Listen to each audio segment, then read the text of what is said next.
Ladies and gentlemen, welcome to the Truth Train. This is a well pre-planned podcast. We have had meetings And a team. We have a staff behind the cameras here. And not just a team of lawyers, a writing team. Yeah, besides all the lawyers, there's also people who write this show. A lot of people think we just have lawyers. Yes. So it's important to clear the record. It's a lawyer-heavy show. Always has been. I'm sitting here, of course, with one of the truth ministers of the important institutions. So few of us. Mr. Dex Carrington. Thank you. And he is a truth seeker and also a train operator. It's true. Also heavily employed, people like to call me. Yes, he's also heavily employed.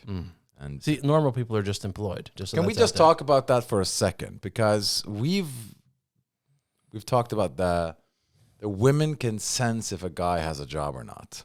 But women can sense a lot of things. That's just one of them. Yeah, that's one of them. And it's not that you have a job, but it's like, it's something is going on in your life that is paying for something.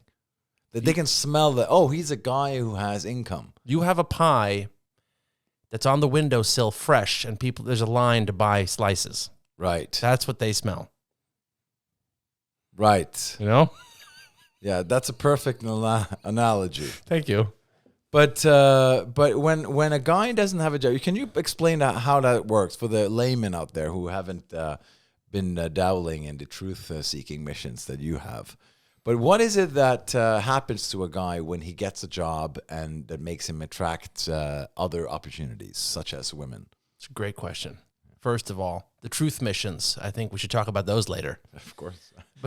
And truth wars, true. Truth conflicts, all of it.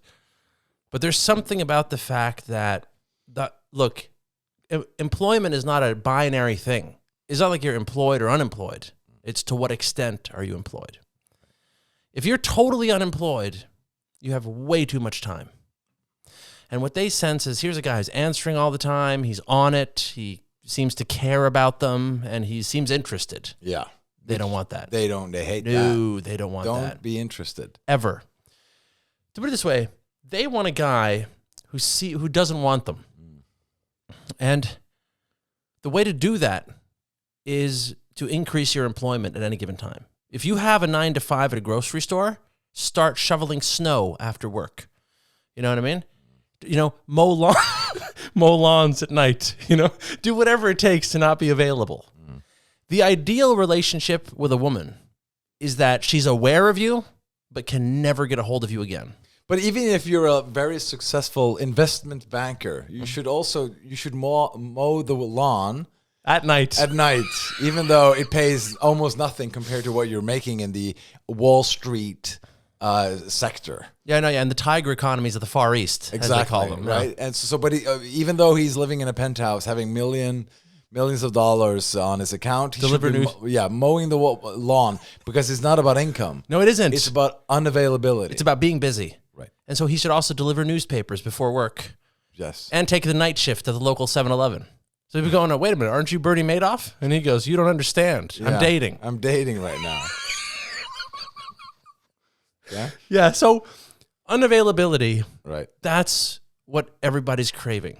And the problem is people are too available because people have rights, you know? Right. Like the best time to get a woman was the best time for dating was during the Industrial Revolution. You were in a coal mine 18 hours a day, being whipped by a manager. Yeah. And then every now and then you came out for just a breath of air and they go, there he is, and he's gone again. Yeah. Right? And so the love of your life is always someone that you never see. Whoever's around you all the time, you dislike more and more. So employment helps with all of this. Right. And that's my personal take on it. What about you? How do you feel about it, being power employed?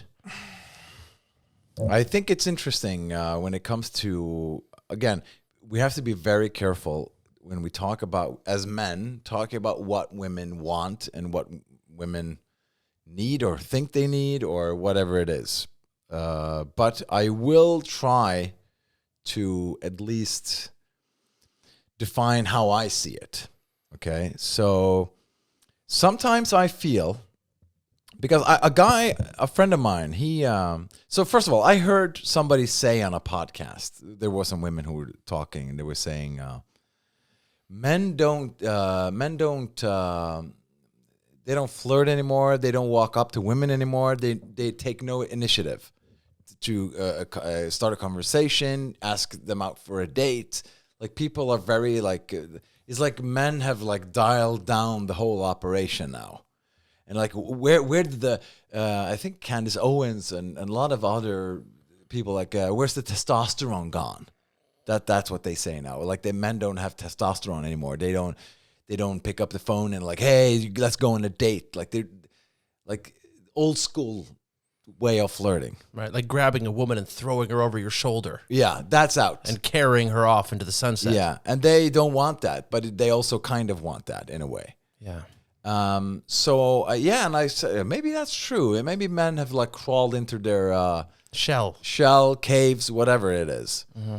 And then I got crawled. They crawled in. They haven't walked. No, they didn't walk. And then a friend of mine showed me his. It was like one of these apps he flirts on, and he has like, and he's a good-looking guy, has a good job, and no problem, just like, you know, a normal, upstanding citizen. And he was just sending messages to women, like, "Hey, how you doing?" And nothing like, "Hey, send me some nudes." Or like, no, it wasn't like that. It was just like, "Hey, how you doing? Maybe we should grab a coffee one day," or like, you know, just like, he's right in there. No answers. Nobody was. He was just like, "Look." Nobody answers. Wow.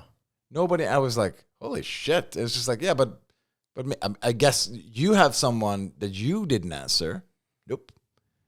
A lot of matches, and like, hey, we should grab a coffee one day, and like, and some of those like, hi, how you doing? Yeah, I'm great. How are you doing? Yeah, a lot of work, and he's like, yeah, me too, work. You know, maybe we should go grab a coffee or dinner, or like, you know, just like a normal. No answer, like nothing. He doesn't have like a huge criminal record that's available on ChatGPT. No, just an upstanding, normal citizen. Pays taxes. Exactly, right? And then I thought, well, maybe this is a freak accident. Right. I talked to other guys, exactly the same. Nobody's answering. But wait. But why do they match if they're not going to answer? That is also a question. That's another episode. It's a different entire. I mean, it's a different universe. Yeah. You can't have worlds colliding. So I don't square the two. I can't. I don't understand what's going on. It's like nobody's taking initiative anymore. It's like, all right, but the guy is like, hey, you know, normal, has a job, a car, an apartment, a bicycle, recycles. Wow. And you know, whatever it is, and it's just like nobody's answering. Nobody's just like it drops off. Yeah, but maybe he's boring. Yeah, but you don't know that 2 sentences in. That's true. Okay, maybe he is boring, but well, maybe a guy is unlucky that day. He's very occupied, but he's answering at least. Like, yeah, I had a great day, and then. And like, okay, I'm not going to talk with him because he's boring to talk to. But if one sentence is like, okay, he has one chance to give me one sentence, and if that's not a good opener, and if he says like, did you have that good Sunday, which I know everybody hates, I would agree that is a bad opener. But if that is, oh my God, he wrote, did you have a great weekend? Is that the best you have? Oh my God, I will not have his DNA. Right. I will not carry his children. If that's the limit, I think we have a problem here. I think so too. I think we have a big problem. So I don't know the solution here. What about? But now coming back to the question here. But one of the solutions are, as you said, be more busy. Be more busy. Like, if a woman says, you know, or he says like, hey, did you have a great weekend? If you answer, I'm not going to be on my phone for the next 5 weeks because I'm working at a 7-Eleven investment banking and I'm mowing the lawn and shoveling the snow. Imagine that.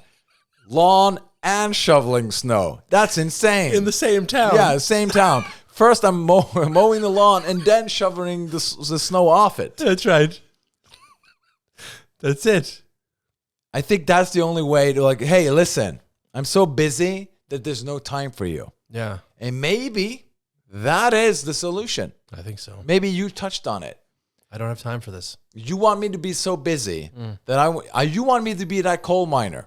But that is at least the man I think they want. Like they want just a brief, he goes up for a lunch, a snack with his like coal black face, right? And eats a sandwich, and the women are like, hey, how you doing? He's like, yeah, I got to go back into the hole. I sleep in there. I work in there. That's my life. Can I come in there? No women's allowed. That's right.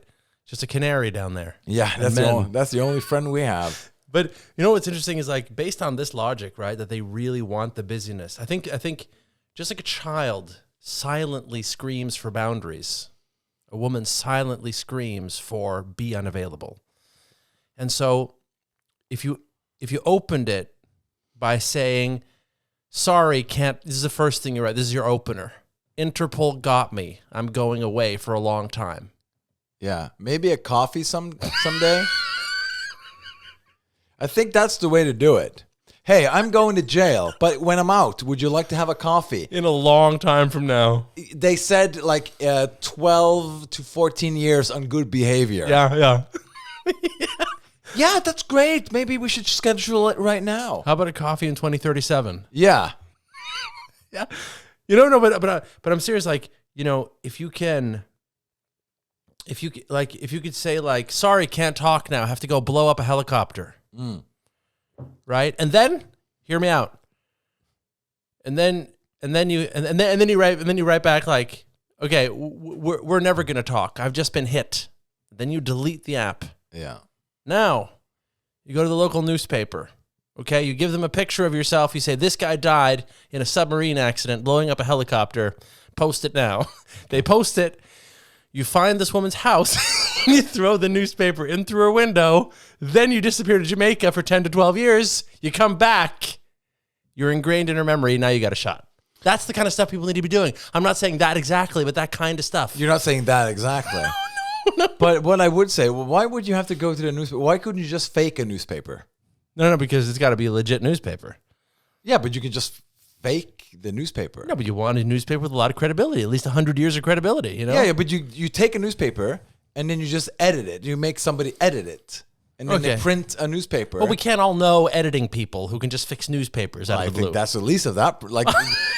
In that equation of yours, that's the least of the problem. Personally, I think it's easier to manipulate the universe than a guy who has a printer. I get it. Right. Yeah, but it's it's not everybody has ink. You know what really bothers me? Like, I've seen a lot. I'm also very interested in what people have going on these apps, right? So what I see a lot of is people ask a question. They'll be like, hi, how's it going? Did you survive, the Monday grind, let's say? Two questions there to work with. Yeah. Then they wrote back, it's going good. I survived, period. Right? There's no question back. So then this person says in good faith, like, congratulations on surviving. The survival rate isn't high these days. And then like, what are your plans for the weekend? Birthday party. Period. Why engage in a so-called conversation and treat it like an interview where you're sort of Mick Jagger being interviewed by TMZ? Right. You know what I'm saying? Like, here's a question. How long are you supposed to move forward with a person who isn't asking you anything? Well, I mean, yeah. I mean, that depends on a lot of stuff. Okay, can I just throw one last thing out there, please? I think you have to. I think I have to survive this. So, in my personal experience, I've done that. Hello? Question number 1. Answer. Okay, great. Response to answer. Question 2, question 3. Answer 2, answer 3. And then I go, wow, great response there. You know what I mean? Really loved response number 3, question 4, question 5. And then she writes back, what is this, an interrogation? I'm like, what the hell are you talking about? You're contributing nothing to this. Like, what the hell is happening? You know? Yes, I do know. All I'm saying is this. The more employed you are, the less time you have for situations like that. Exactly. An employed person who has a day job, an evening job at the telemarketing center, Yeah. and a nighttime job Yeah. at the museum that comes to life at night, Yeah. and never sleeps. This is a person who's never experienced that conversation. And that's the joy of employment. And everybody wins. Right. Because obviously, this is a lose-lose situation. It kind of is, yeah. So when you're always working, you have time for no one. That's the best life. Right. Don't you agree? I mean, it's so true. Yeah. But here's the point. I think we also have to, as men, say that, because a lot of women who watch this now, mainly we have mainly a female audience. Mainly. A A lot of feminists. lot of feminists, a lot of men transitioning. But they would say, well, there's a lot of men who doesn't answer too. And that is true, probably. But I'm saying from the male perspective, it seems to me, at least, that the women are not answering or showing the interest that they claim is lacking from society. Right. And that, I think, is an interesting question. And then, of course, this is a problem. And then now when you have a problem, you try to figure out a solution and then get paid by then having a solution, right? So I think me and you, we should develop an app, a flirting app, where it criticizes the person who's not carrying its load. That is so great. You Shaming know? them. Shaming the person who's not answering and giving short answers, and then an AI bot comes in and is like, hey, listen, Susie. Yeah. This is not, do you know why you're single? Read your last statement. You said, I like hamburgers. Period. You're not showing interest. He's at least trying. Look at the frequency. He says, hello, how are you doing? And you said, fine. He says, great. What are you doing these days? Yeah. Whatever. Tell me more about your job as a hammock salesman. Exactly. You know? You're not pulling your weight here, Susie. So you should now, and that's the idea me and you have for a business. Reality check app brought to you by Shame on You Industries. Exactly. And it's the same for men. Like women, like, hey, do you like to go on a mountain trip, maybe? And he says, yeah. Yeah. And then the AI bot comes in. Okay, listen. Hey, Jonathan. Hey, Jonathan. Yeah. We talked to Larry. Yeah. This is not working. This is not working at all. What are you doing? She's asking you a question. Oh, you think she's boring? What the hell do you think you are at this time? You think you're more interesting than this person? Yeah. Have you tried to at least show interest? Have you tried to entertain a conversation? Why are you even on this fucking app, Jonathan? Yeah. If that's even your real name. Yeah. And why should she even bother talking to you? Do you have a job? Yes, you do. Look at it. Is that a great job? Do you deserve more? You work at the Kodak, development center. They don't even do that anymore. And that closed down 10 years ago. That's right. What the hell are you doing? Yeah. So these are the ideas. This is great. You know what? You can't keep swiping until you take your whole reprimand from the AI. And it's like, okay, it's like the AI bot is just like, okay, listen, your answers are too short. You don't have any question marks. Yeah. In your what are you doing? Why are you here? Why are you here? Yeah. What are you doing, Rachel? What's going on here? Yeah, but you've been you wrote in the app that you've been single for 10 years. Do you think maybe that this is maybe the thing, that you're a narcissist, that you're a self-absorbed piece of it? Yeah. Do you think maybe is the way you're talking to people, or let me add, not talking to people? Yeah. So maybe you should go back to the drawing board. Maybe you should call your parents and ask where it went wrong. Because if you're not stepping up your game, you can get the fuck out of this app. We don't need you. We don't need your business. You can go over to Tinder and over to Hinge or whatever the fucking shithole free apps, because we're trying to make people here. Yeah, that's right. We're trying to make people connect and make people. Yeah. We're trying to solve the decline in whatever it's called. Birth rates. Birth rates. There you go. And another thing is this, I think. Look, a lot of times you could end up in a situation where, look, going to dinner at a fancy restaurant and putting on a suit, that's a huge investment. If you don't like the person, you're pretty stuck in that scenario, right? It makes a lot of sense to go for a walk or have a coffee the first time. But sometimes you'll say like, hey, how about taking a walk? A walk? I think you can do a little better than that, you know? It's very hard sometimes to find out where to go and what to do, okay? First dates are hard for people. But if you make an app for the permanently employed, then you go like, hey, what are you doing tonight? And she goes, you know, listen, actually, I'm handing out newspapers. Oh, really? Because I'm driving the snowplow on that side of town. Why don't we have a date in my snowplow, and you can throw newspapers from my snowplow? Maybe that's the name of the app. Permanently employed. That's the app.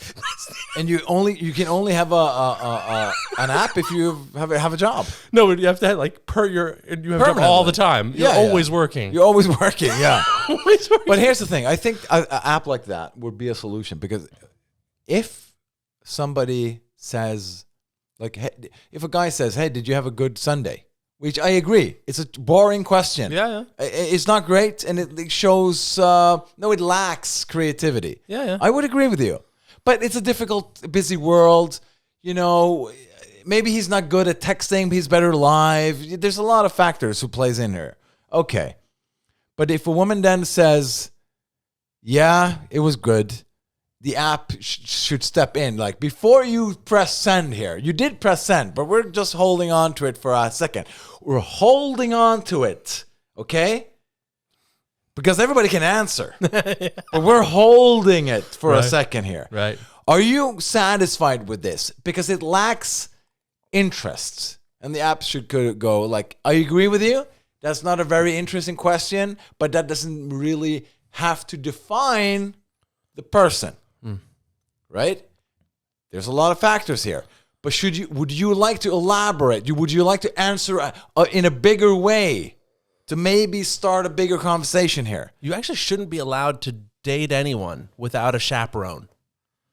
In this case, an AI chaperone. Yeah, I mean, I thank God AI is on the steps here. Yeah, right. We need help. We need a lot of help. We need a lot of help. We need a lot of help. And we need robots to come in here and take over, because this is not working out well. Everyone should bring a robot on the date. That's true too. Yeah. Like Tesla, like bring one of those, the bots. Just a thinking machine will be fine. I had a friend of mine. He had a big argument with his woman, and they it doesn't matter. But the point is, I think an AI bot would solve the solution. Yeah, because that would be non-partisan, just like, okay, give me the facts and then put it into a computing thing, and then yeah, you're wrong, Tracy. Yep. You're wrong. Sorry. Yeah. He did not steal the milk, and it was spoiled, and he had to throw it out, and whatever it is. Like, there should be, because us humans, like even court systems, like even the court, even with lawyers and judges and stuff, there's always like wrongdoings, like wrong convictions and all that stuff. Yeah. So we people say, oh my God, AI is gonna kill Hollywood. Have you watched movies lately? Yeah. Do we need help? I think we do. Oh, we do. Because I saw the last Superman movie. I pray to God that AI comes in and just writes something now, because it can't be any worse. Mm-hmm. Okay? It can't be any worse now. Yeah. So, and also with the dating, it can't get any worse. It can't get worse. Well, what do you mean it can't get any worse? People are not answering. People are not answering. They're not answering. What the fuck do you want? So maybe you can have an AI bot that answers for you, and then he has an AI bot who answers for you. And then after a while, you get a message. It says, you're going on a date Tuesday, wear a blazer. It's so true. But, another wonderful part of this is, as long as people are employed all the time, what those pictures of when they were building the pyramids in Giza, and all those people were pulling huge stones and they were being whipped by people? Yeah. Those people had no mental problems. You know what I mean? Yeah. How do you know Because you know you don't have time to be depressed when you're being whipped. when you're building that beautiful? Well, look at this. Look, first of all, you're building a huge pyramid. That's true. That's exciting, and it takes a lot of your focus. Yeah. But also that whip keeps coming. Ugh, God, it hurts. You know, you don't have time to be like, oh my God, my childhood, like that kind of stuff. So how's Johnny? He got a job at the pyramid. He got a job over Really? Yes. They've been building those for hundreds of years. That's a permanent job. Yeah, he got a job. He has no time. Yeah, that's right. Oh my God, that's hot. How's his mental? Listen, haven't heard anything. He's He sounds and looks sane. it looks great. He looks great. Yeah, and so all I'm saying is this: what can happen to a lot of people is they start overthinking stuff too, right? Really? Yeah, it's strange. Do you have any particular in mind? I don't know anyone personally. You don't know anyone. But I hear things. Yeah. So anyway, get a job, have things to focus on, and everything will turn out much better. Right. That's the essence of it. Hey, by the way, Christmas Spectacular Bonanza coming up. Do you want to taste the Christmas present I've made for this year? Sure. I mean, I can have a look at it. Right.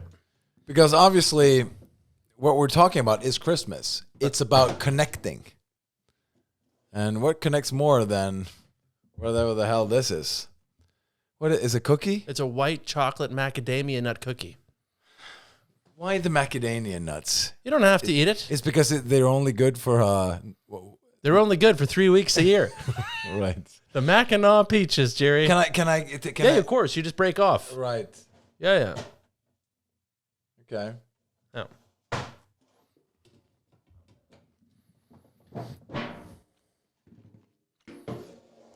Tell me what you think of that. I'm gifting that to everybody.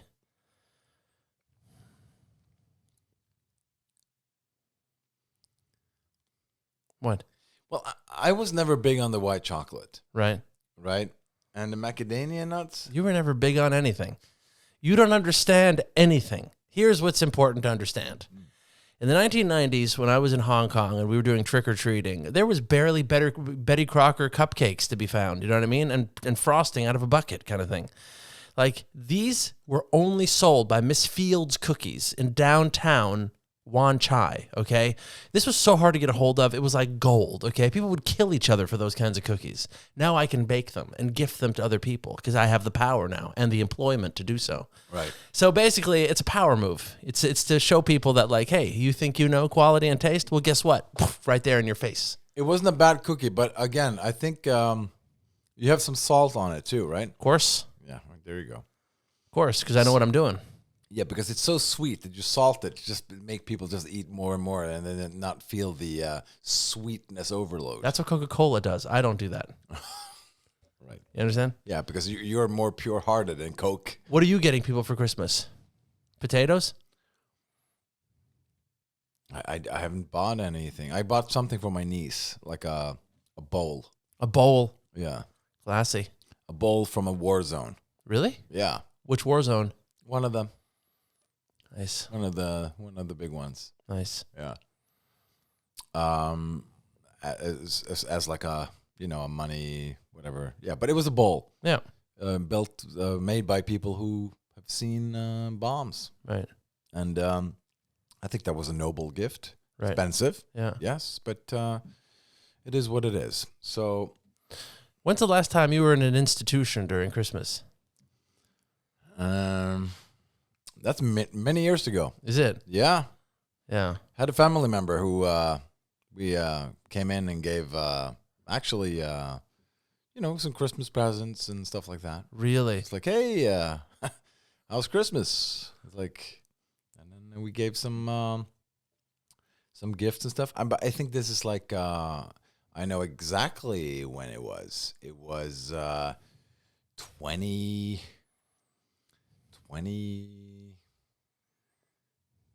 something years ago. Right. Right. Right. Yeah.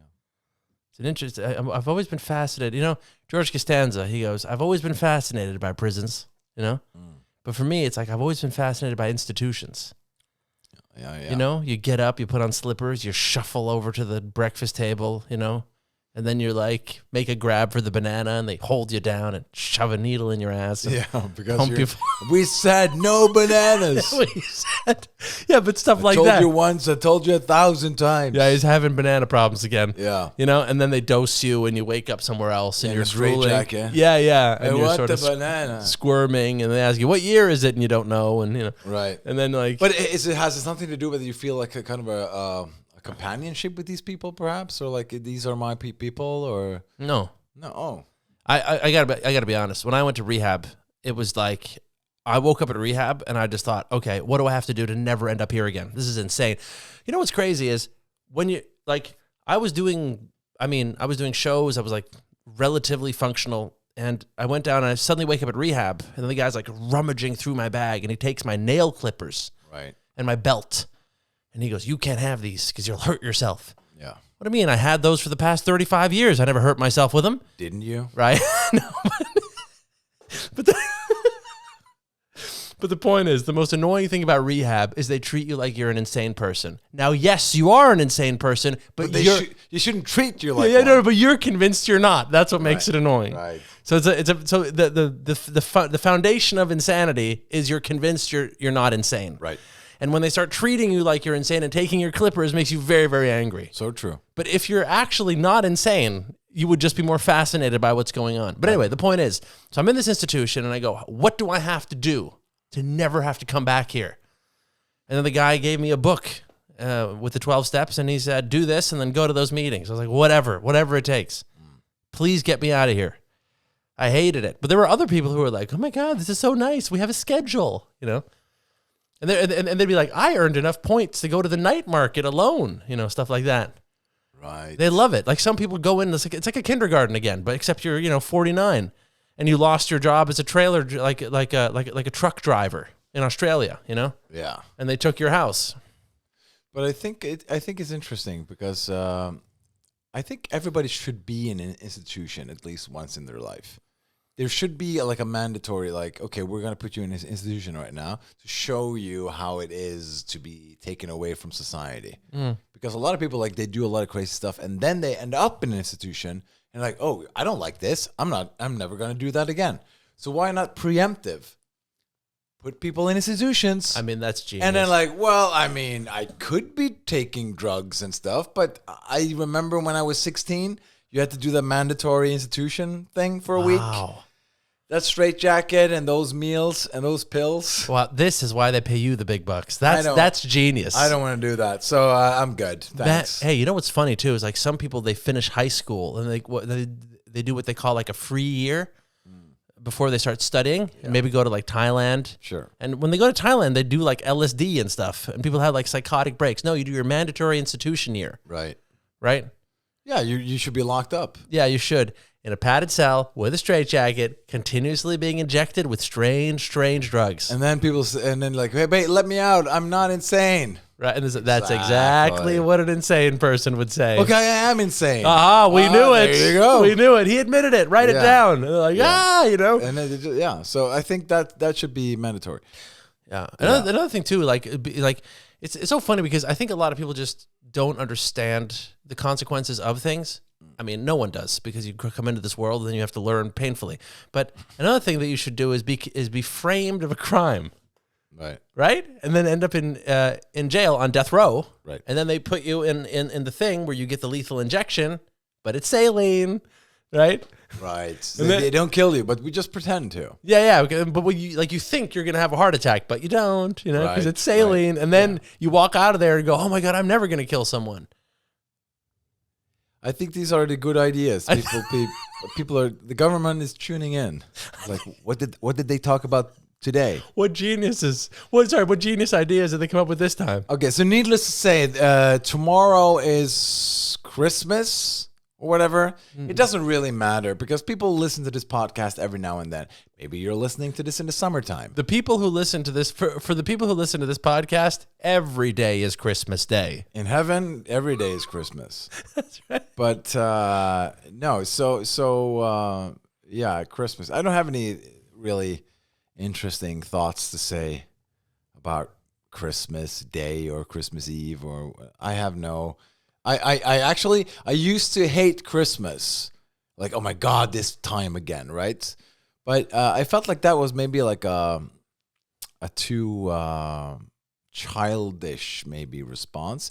I think now it's more. I think it's just boring. It's not It's not interesting, right? But I think I think if you have a family of your own, I think that is the only way to start enjoying Christmas again. Yeah. You create a new unit. Yes, Yeah. a new unit, because like you're not happy with the unit you're kind of attached to, and you're like, I'm doing this shit again. I need a new unit. And then, but if you have a dog and some kids and a wife and stuff, and then like, well, it makes them happy, so now it makes me happy. Yeah. Right. You have a dog, you have children. Right. So I think that's the solution. So I don't really I don't hate it as like I used to. Now it's just like, oh, this shit again. I have to buy a ticket and fly, and So you're a bad unit. and then like I have to go to the store and like hastily buy shit. You know what'd be a great gift? Pre-emptive institution gift card. Yes. What is this, Henry? A free year It's a free year. at Glendale Mental Hospital. What do you mean? I don't need to go in a mental hospital. That's exactly what an insane person would say. Get him, and they knock down the door and carry him out. Yeah. Yeah. And it starts on Christmas Eve. He gets, like, the person who gets it gets ripped away from the Christmas tree. Yeah. Anyone else want to open their gifts? I'll wait. Yeah, right? Right. Yeah. No, I think that's a good idea. So you're the child in this podcast when it comes to the Christmas. You're not a child as a person, of course, but Not when it comes to the employment, at least. No. But you're a very grown up man in many ways. But when it comes to the Christmas, you have like a child. Childlike wonder. Yeah, you like the Christmas, you enjoy it. It's like you like the tea and the cakes and the soups and the markets and Tea and the cakes and the soups. yeah, whatever it is, Right. the Santas and the markets and the lights, and it's like, hey, it's warm, ugly water. Oh, Look behind you on that other oil rig over there, across the ocean. yeah, Those lights make me happy. really. Yeah, I can see them here from my living unit. Right. Mm-hmm. Yeah, but what is it that attracts you to this Christmas thing? Oh, I mean, I've mentioned it before, but when you've had to live at a secret address for many years because you have criminals after you, then dreaming your way back to being a child and being naive to how to the evils of the world is a very appealing fantasy. Yeah, okay, but let me start before in criminal behavior. Then, did you enjoy and look? Were you looking forward to Christmas when you were like 20 years old? No. 25. So No, wait, no. It happened after the Hey, it was nice. Christmas was nice. but you didn't enjoy it as much as you do now after you got Threatened. threatened. Yeah.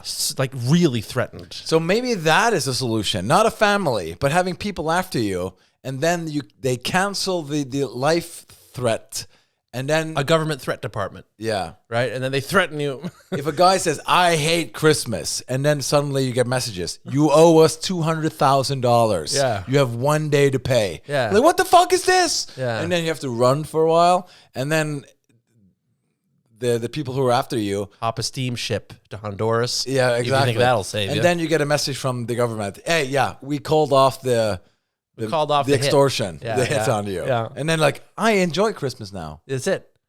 I think so. You know what's funny is Maybe that's a Christmas movie. That should be a Hallmark movie. kind of like The Game. Do you remember that one with Michael Douglas? Sure, yeah. So it's kind of the same thing, but like you have someone who hates Christmas, like you, and then I don't hate it anymore. well, I'm just saying. Then I think it's boring. right, but it's the same thing though. Not good. So It's not the same thing. So a friend of yours. Hate and boring is two different things. All I'm saying is a friend of yours gets a bunch of ex-Nazis together and like makes them all run after you with machine guns and threaten you and like chase you around the whole world. And you're like sort of like Second World War Nazis or contemporary? contemporary ones, Right. but you know, bad people. Yeah, so fat, bold people. No, I would say ripped, but people on steroids. Right. You know what? Let's call them bikers / Nazis. But anyway, scary enough people. And they chase you around the world. ruin your life, drain your bank accounts, kill all the people you love, and destroy you mentally. And to make you want to love Christmas. No. Well, this whole thing ends with you at sea, and they surround your boat, and they sink it, and they watch it go down because they're going to watch you drown.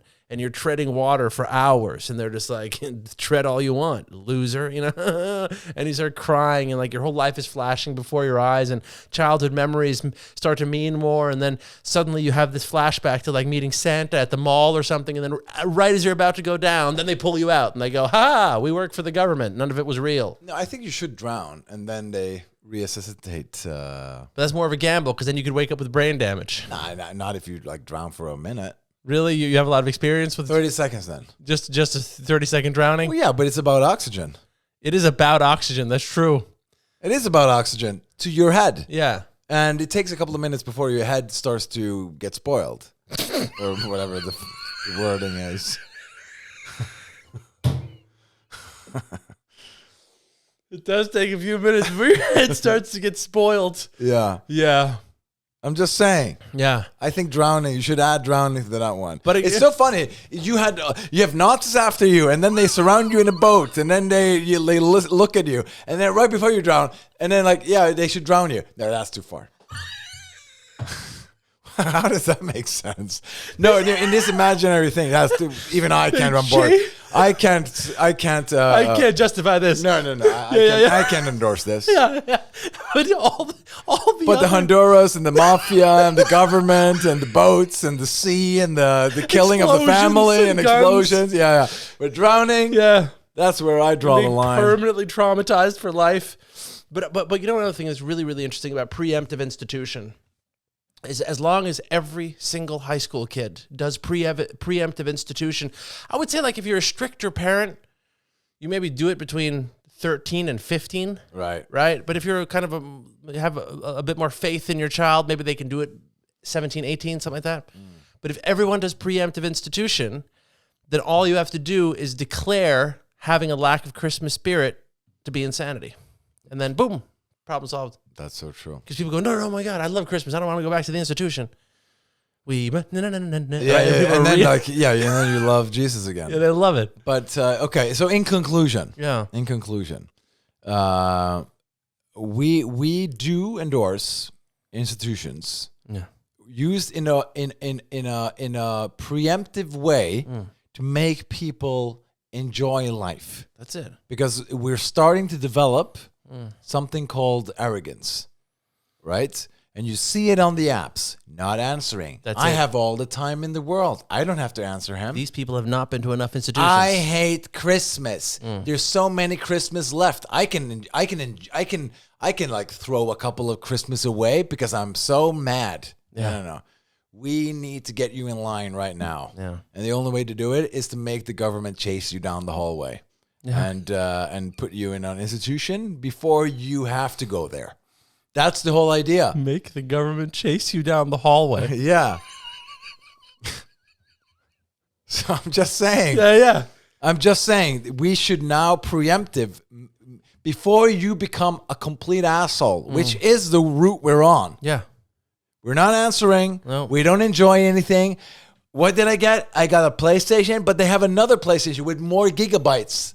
You fucking you should be institutionalized. Yeah, it looks like you're about 700 Cyprexa injections deficient. Yeah, that's true. You know what I mean? Like screaming and belts and like, I'm sane. That's exactly what an insane person would say. So I had a friend of mine who's actually a little bit insane, but he said once, instead of having a draft for the military, instead of having mandatory military service, we should have mandatory military service, but at the end of it is a mandatory Red Cross refugee camp in Africa service.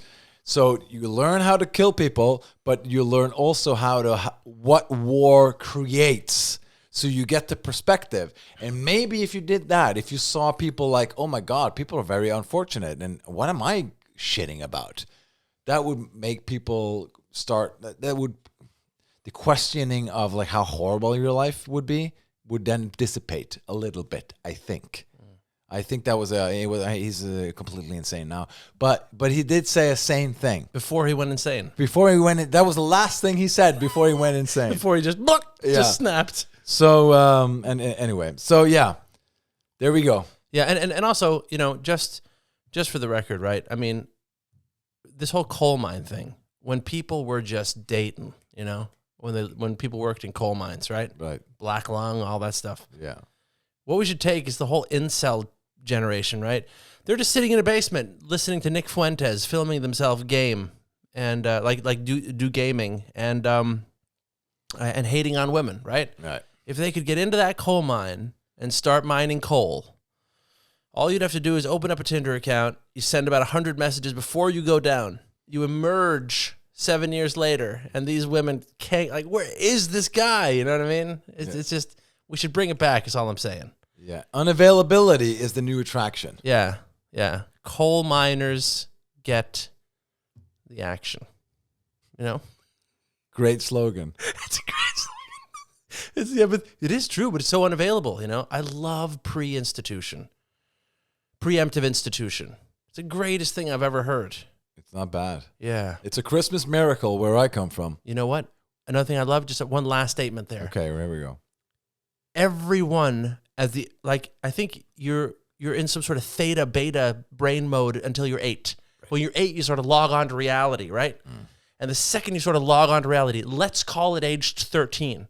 At age 13, the government declares you insane, sends you away, and you have to fight your way to be declared sane. Right. That's the battle everyone should have to win before being able to enter society. Prove you're sane. There it is. Okay, people. Bye-bye.